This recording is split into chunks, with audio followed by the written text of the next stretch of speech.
us our first speaker, Dr. Justin Davies. He's from the Imperial College of London and has presented on multiple forums such as EuroPCR and TCT.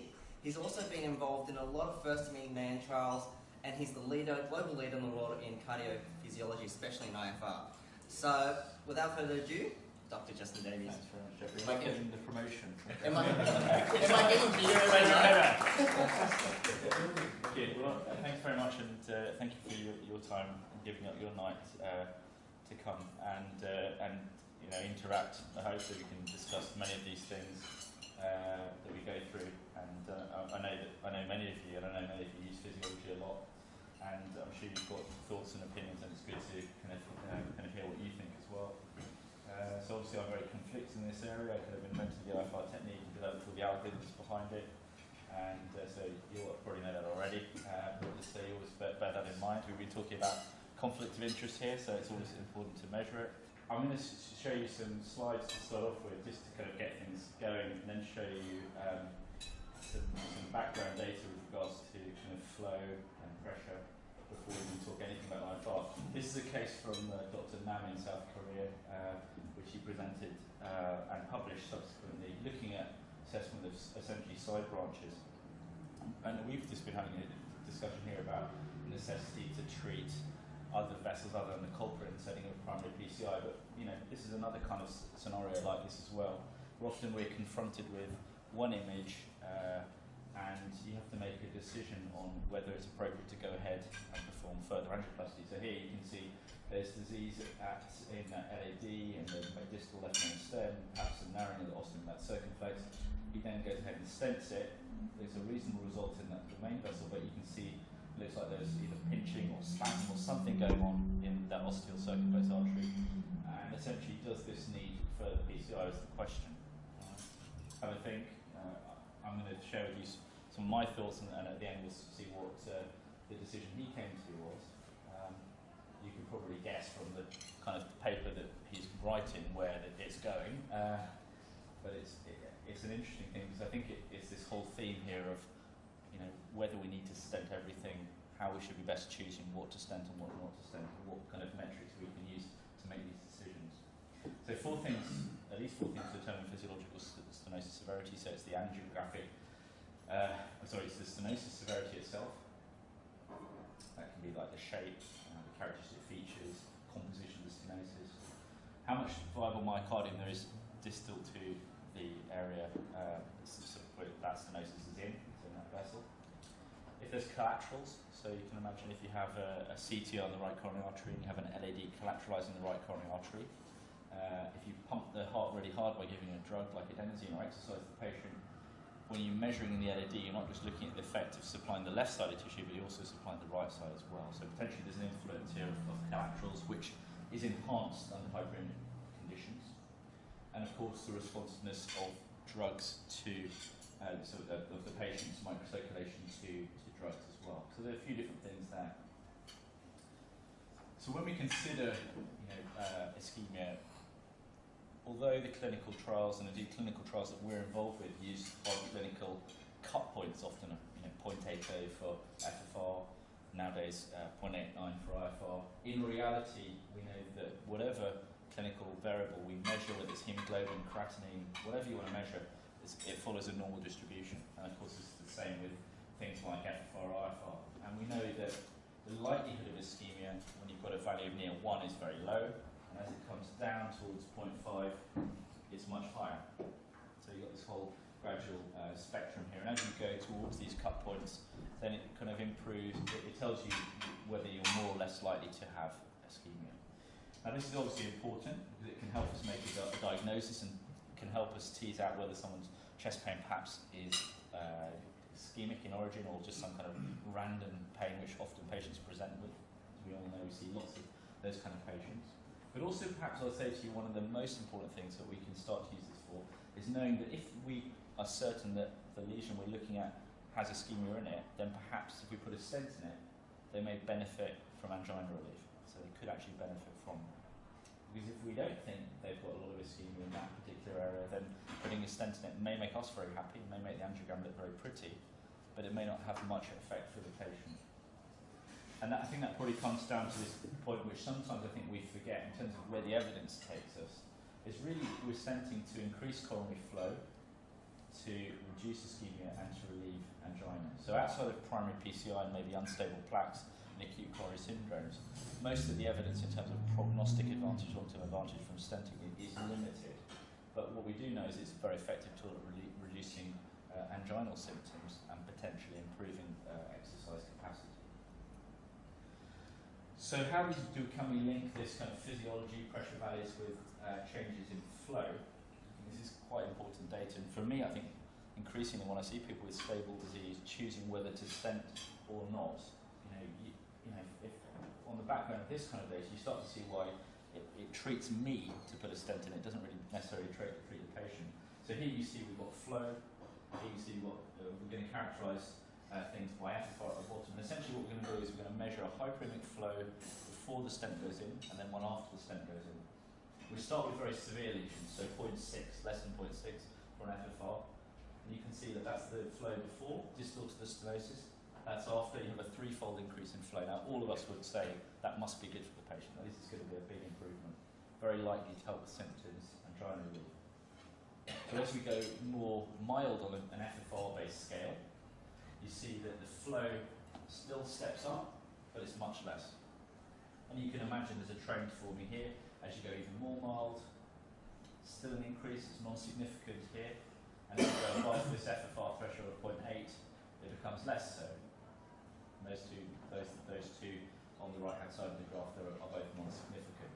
So you can start to see pretty clearly here that the patients who really benefit most from stenting are the ones with more significant FFR values, and they're the ones who are probably going to get the most angina relief and actually benefit long-term from symptomatic improvement. So what about this artery here? Do you think this is significant or not? What do you think? Highly significant. Highly significant. But it's what's the FFR value? Asking this. 0.7. 0.7, Jim? What was the question? You're a master. You're experienced. Yeah. Do you think it's significant or not significant? Yeah. What kind of value? 0.7. What do you? 1.1. Yeah. You think I'm trying to trick you? Let's see the next slide. We said something like that last week. Okay, so in this case here, and I'll show you this. So 0.75 was the case. So it's kind of on this threshold for ischemia. But it's, it's a reasonably big right coronary artery. There's certainly probably, if you look with IVUS, a lot of atheroma there. There's an area there of more intense plaque here. So perhaps that could have been lower, perhaps it could have been higher, but it's 0.75. And this technique both gives us some indication here. Bearing in mind there's 4 points I was talking about earlier for predicting how significant lesions. You can see there is definitely likelihood evidence of ischemia. And on that flow-based model, you see there's probably likely to be an increase in flow, but perhaps not as much as if it was 0.6. So here's another case, but in this case here, this is a case we did, a live case with David Canzari. We'd already assessed the LAD, that was significant, and we were going on to assess this diagonal branch. And the reason I show this is because the diagonals were perhaps a smaller vessel. You don't know how much viable myocardium there is distal to it. But very quickly, using the technique, with the pressure wire in this scenario here, we're able to ascertain that this is a vessel which is likely to be contributing to the patient's ischemia quite considerably. And if you remember back to that 0.6 threshold and the flow improvement you saw there, you'll see we were very surprised to find a very, very significant IFR in this case here, 0.52 I think it was, 0.5. So I think you can very quickly build up a picture of using all of these inputs, whether it's pressure-only measurements or flow-based measurements, and looking at these different thresholds and cut points for ascertaining that when you see these numbers, you can predict the likelihood of ischemia. And then if you think about the relations between the pressure and the flow-based indices, you can see what likelihood you will have in terms of making a difference in increasing flow to patients. So, quite honestly, where I am, if you have someone with stable disease, you've got, plaques you see, they look angiographically bad, people say, well, you need to stent now. If if it's an LAD and you put the pressure wire down and it's 0.83, if it is bad, if you know that if you measure the flow before and after, it's not going to actually make any difference. And so it puts us in a difficult position from a angioplasty doctor perspective, because you feel that you should be doing something, but in reality, the likelihood of actually making an improvement is very, very slim. I don't know if anyone's got any thoughts on this kind of data. Does it surprise you, or you know it already? It seems logical. Yeah. Okay. So essentially, we stent to increase coronary flow, reduce ischemia, relieve angina, and the likelihood increases, as I said, as the value falls of the FFR or IFR, and you can get this increase in flow, which is more as these values are more significant. So I think most people know a little bit about IFR. I'm just going to walk through this and then just walk through the increasing evidence base that we have. So IFR essentially is a pressure wire based technology which enables us to assess the severity of the stenosis. The key differences are it's made under resting conditions, and we need just one beat to do this as a minimum. The console actually uses more than that, we only need one. And we analyse within a part of the cardiac cycle, which gives us the highest flow and the lowest resistance for that particular part of the cycle. So this is called the wave-free period. Probably familiar with this. This is the phase in the cardiac cycle where resistance is lowest and most stable. And the way how we calculated this is about 50 patients, we measured pressure and flow, we calculated the resisted index, and then essentially we looked at lots of different windows, which is what was called the sample period here. And essentially this is the resistance value here. You can see you get a nadir or low point here, and then this is the variability, which falls down as the sample period increases, and essentially it's this phase here which corresponds to that wave-free period. And if you compare this wave-free period, which is selected by that window, compared to the whole of diastole, you see it's lower as well. So essentially, if we're going to make a measurement under resting conditions, this gives us one with the highest flow, and so should give us the most discrimination in terms of from a measurement technique. So what that practically means is it spreads the range of numbers out more. So rather than clumping all the values together that you get if you have a whole cycle of resting value, it kind of discriminates more. And that's particularly important when you start doing pullback assessments and start trying to identify focal from more diffuse disease. And I'll show you some of those later. So some of the key differences and similarities. So basically pressure wire, IFR is obviously hyperaemic free. Typical measurement time is less for the IFR than the FFR. Pressure dampings should be very unlikely with IFR. And the reason I say that, if you're used to giving intracoronary adenosine, there's always a risk there you get damping when you inject the adenosine. Of course, with adenosine as well, if you use intravenous, you have to sometimes be careful as well. So we've got some great cases where the guide catheter gets sucked in as well. You've got a value of FFR which all of a sudden changes markedly as the guide catheter gets sucked in, and you get damping. And sometimes it's very difficult to spot. So it should be unlikely with a way you can just disengage the guide with an IFR-based technique. Cost savings, we're exploring this in the FLAIR study, which I'll cover shortly, but it's very likely, with both in terms of time and equipment, there's going to be a cost savings. Pullback is a completely new and very exciting area, which I'll show you some work on, and where that's going now, particularly with regards to co-registration. We can look at, there's many studies now looking about comparing FFR and IFR against ischemia, and there's obviously the clinical outcome data which is coming towards the end of this year, which I'll also cover as well. So if we were giving this, or we were chatting about this, I don't know, 3 or 4 years ago, the notion that you could have a technique which was measured under resting conditions and gave you the same degree of accuracy as a hyperaemic test, people would say that's impossible. But actually, if you look at the literature, there's very little literature really to support that. It was just an idea, and basically it came about from the idea of exercise testing and stressing people out. But perhaps with a sensitive pressure wire, which high fidelity signals. And actually the physiology understanding we have now is a little bit different to what people thought before. You can see that the results are really quite different. So there are 5 studies here, and I'll show you a 6th which has just come out, essentially comparing FFR and IFR against other tests, other reference tests. First 2 were done using HSR, which is a pressure flow wire-based technique where it's positioned beyond the stenosis, and essentially you give hyperaemia and you measure the pressure flow relation. So this falls back to the original data from Lance School. It's probably the gold standard method of measuring the stenosis severity. We don't do it routinely because it's a hassle to measure flow, as many of us know. But certainly when you use this, and this gets rid of many of the false positive and false negative FFR type scenarios, you see that there's no difference in terms of advantage for hyperaemia. And in the second study here, which was a much larger analysis done by Mills Johnson, you can see that there's actually a slight advantage for the IFR. Using SPECT and PET, there's no difference. And again, using a flow-based technology, CFR, there's an advantage here for IFR as well. So I think these studies, about 500 patients, they're done by different groups, including our own, from all around the world, essentially point to the fact that there's no big advantage, well, there's no advantage at all, which is certainly very different from what people thought.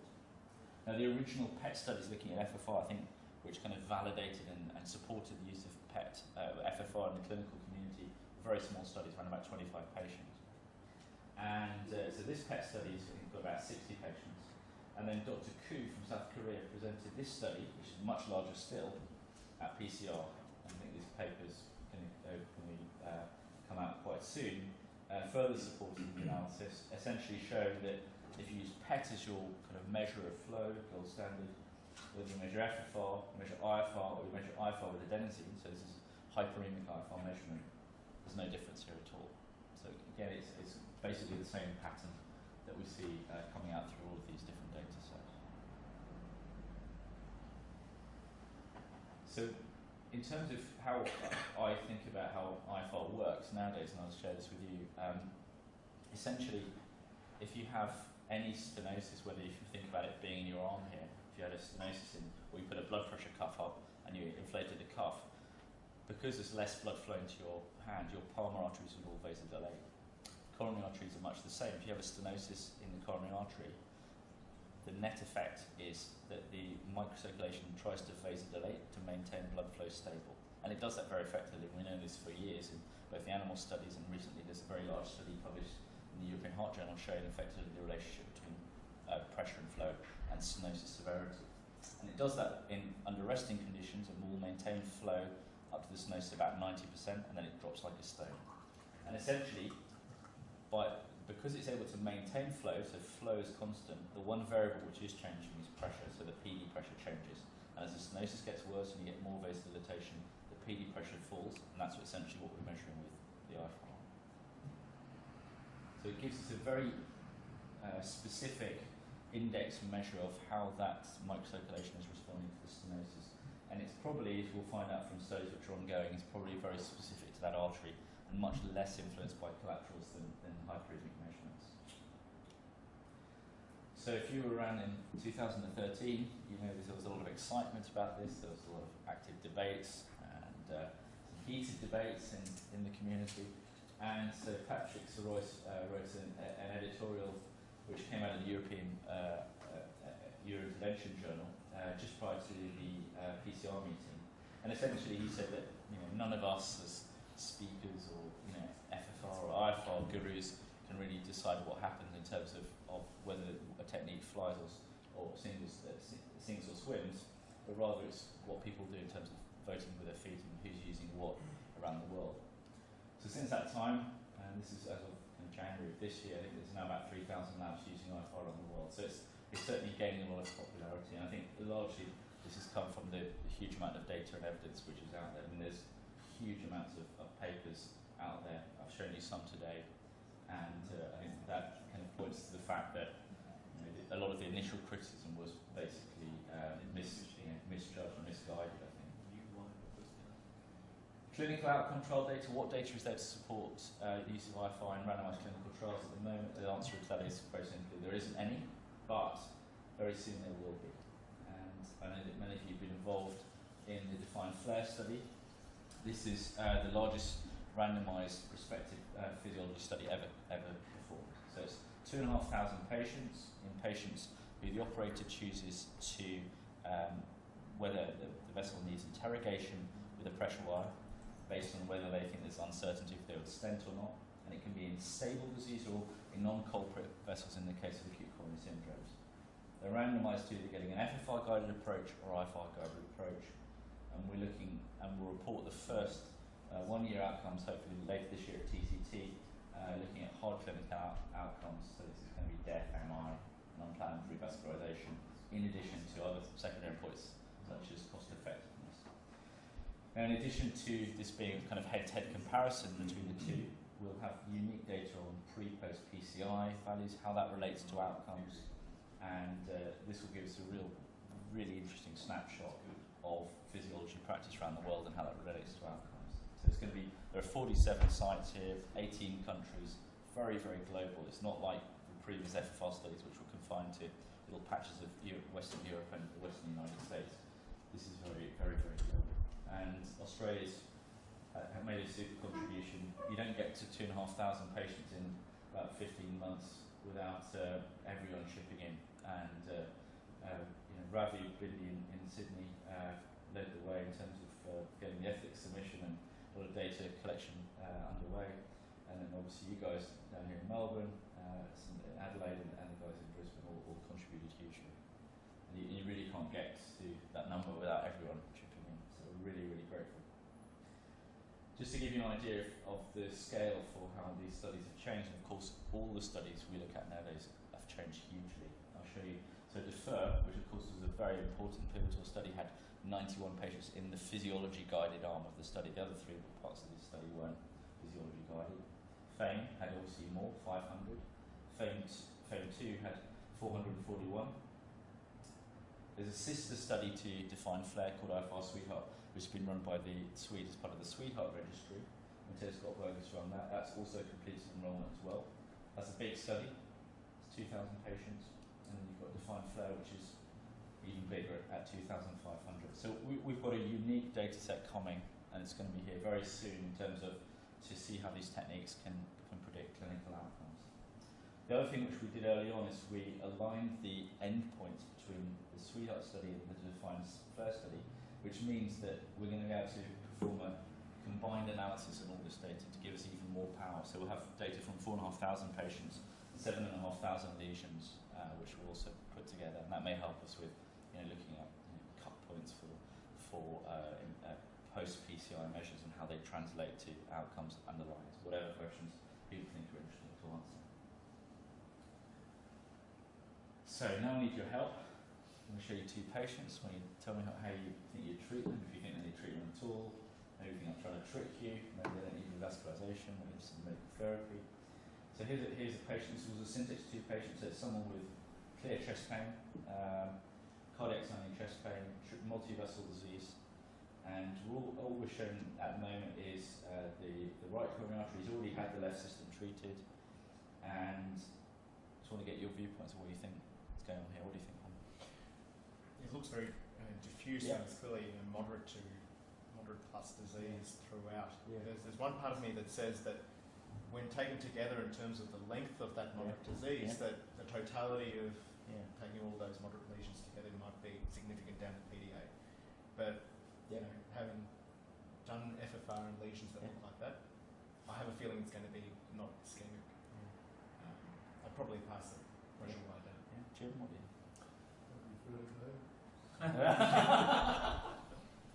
Oh, that's a good one with FFR. Okay, I think you're right. I think you're right. Have you got any thoughts? No, that's right. I tell you what my thought would be that if this was Syntax 1, they would have probably stented this. They would have definitely stented down there, probably stented up to here, to kind of bifurcation stenting. Probably used 3 stents, I would have thought. Maybe one big stent and then another stent going up there. Here's another artery. Lots of irregular disease here, maybe slightly different in appearance to that. But I mean, again, the point of this is you don't know if that's significant, and you don't really obviously know an easy place to position a stent here. Do you need a stent at all? It's hard to tell. Wouldn't you think that would be significant? I would think that would more likely to be significant down to CDA. And this one on the right, compared to the left. And where would you stent? Where would you stent? I mean, of course, it's going to be a full metal jacket. Full metal. What do you think? But I mean, if the question is there ischemia there? I think there's much more likely to be ischemia. Okay, let's say there is ischemia. How would you choose? How would you choose where to stent? It's hard, isn't it? It's very hard. And actually, this would start distally and work from. and then you could, and that would be a regional approach. If you use the pressure wire, and you could keep it down there, you put a stent in, and you remeasure. And that kind of thing's very, I thought was very well for that kind of thing. So you could do that. But actually, I think this reflects probably what a lot of us do. We often use these two little tools. We confirm significance, and then you basically say, well, I think the most appropriate place to put the stent is here. And I can tell you, we've done a registry recently using one of these new tools, using the pullback tool, the Scout. We found in probably about 15% of people, or 15 to 20% of cases, where the consultant thinks is the most significant lesion is not. And often it means he would finish the case, but not treating the most significant part of the vessel. And it's interesting when you then talk to the FFR guys and you say, well, sometimes after the end of the case, the FFR value doesn't normalise, and there's a whole series of reasons for this, whether it's microvascular disease or embolisation or a whole series of things. But actually, probably one of the things that we'll find with doing more of these systematic pullbacks is actually sometimes you're just missing stenting the actual most significant lesion. So, and I'll show you some really interesting data from this. I'm just going to skip over this for now. I'll show you that at the end. So here's this first patient. So remember, it's a syntax case. This was done by Rafi Caprilli, one of my colleagues at Hammersmith. So we need to use the physiology in this case as mandated by the study. So the first thing you do is position the pressure wire in the PLA branch, and he got back. So you can clearly see there's a lot of separation here. It's very significant. There's no doubt about that at all. So the next thing he did, we didn't at this stage have the IFR pullback, so he then just did a spot pull back on the other side of that lesion. Put it there, and that's what he got. So he got a near normal value, the proximal side of the vessel, and you can see there's a massive step up going across that stenosis to the distal part of the vessel. So just to kind of show you that in a kind of graphical way. So you can see up to there, there's a regularity, narrowing, and everything there. But essentially, the physiology is pretty narrow to that point, and then there's a massive sudden fall off there. So what we could do with this is we can say that if we were able to treat this bit here, essentially if you make this and say there's no pressure gradient there at all, it would mean that 0.56 gets replaced by 0.98. You get a perfect result. So there you go, that's the stent going in. So what did he do? So he wanted to just treat this lesion to start off with. So he ballooned, he put a stent in, and he post-dilated, and got what he thought was a reasonable result post-dilating it. Now this study mandates that you go back then with the pressure wire and measure IFR, and if it's in the greys, you measure FFR. So it's the hybrid approach. So IFR, remember we thought 0.98, we got 0.92. So better, not 0.56 anymore, 0.92. And the FFR was not 0.8, but it was probably not as perfect as we thought. So they both agreed with each other. He then did an IVUS and felt that there's room here to further expand this stego. So then he further expanded the stent with a non-compliant balloon. Redid the IVUS, it's better, and then remeasured the IFR. And then he got the value which he thought he should get to start off with. So what's, to me, the most interesting thing of this case is that you could essentially use this tool in a way which is perhaps different to we use it routinely, in terms of not only to diagnose the vessel which you think is worth treating, but also to help identify where in that vessel would potentially give the patient the biggest benefit in terms of for improvement in blood flow. And here you can see that in this case he was able to identify a segment of the vessel and avoid stenting huge chunks by using this technique. So obviously that still involves us essentially using our eyes to position the wire to see where potentially we think the step-ups are. And I think that's where the IFR Scout, the pullback technique, offers a huge advantage. So here's this artery. You can see there's a lot of disease. We don't know if it's significant or not. Perhaps it is. And then we're going to use the technique to see where here we should stent. So this is a pullback curve for the IFR Scout technique here. You see essentially what he's done here is he started distally. He's pulled the wire back. This is all in manual without a need for any adenosine or anything like that. And you can see as you come through these various stenoses, you have these step-ups.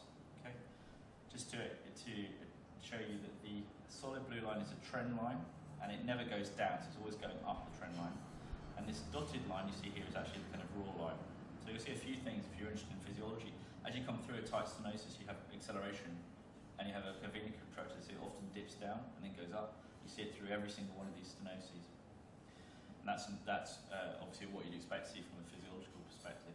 You'll also see here, you get nice sharp demarcations as you go through those stenoses. He then, when he came up to the top here, was very surprised to see this. Oh goodness me. Oh, is it a touchscreen TV?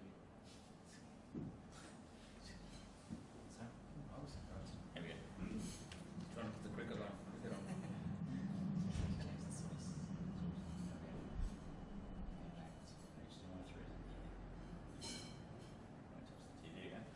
All right.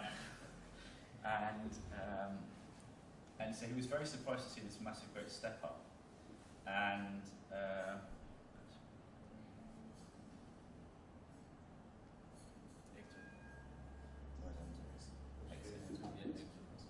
okay, yeah. So he saw this massive step up. He didn't believe it, so he pushed the wire back down again, which is why you see this raw line going down, and then he pulled it back up again. And even though this was a manual pullback, you can see that shape of when he pulled it back across that lesion again is identical to here. Very, very similar.